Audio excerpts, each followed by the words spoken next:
मीरा भाईंदरमध्ये शिंदेंच्या शिवसेनेला भाजपचा पुन्हा धक्का। एकमेकांचे पदाधिकारी न घेण्याचं ठरल्यानंतर सुद्धा शिंदे सेनेतनं इन्कमिंग। आमदार नरेंद्र मेहतांच्या उपस्थितीत शिंदेंचे पदाधिकारी भाजपात।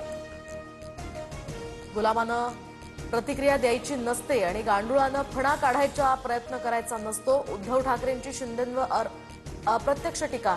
तर 2022 मध्ये गुलामांनी काय चमत्कार केला ते सगळ्यांनी पाहिलं, गोगावलेंचं ठाकरेंना उत्तर।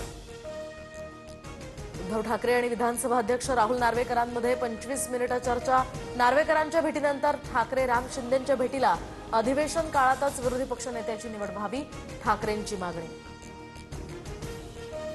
रवींद्र चव्हाण आणि उपमुख्यमंत्री शिंदेंची 2 तास बैठक। सर्व महापालिका निवडणुका महायुती एकत्र लढणार। मुंबई ठाण्यात युती करण्याचा 100% निर्णय, चव्हाणांची माहिती। रवींद्र चव्हाण आणि एकनाथ शिंदेंच्या बैठकीत बीएमसीसाठी महायुतीचा फॉर्म्युला ठरला। भाजप 130 ते 140 जागा लढण्यावर ठाम, तर शिंदेंच्या सेनेला 80 ते 90 जागा देणार, सूत्रांची माहिती।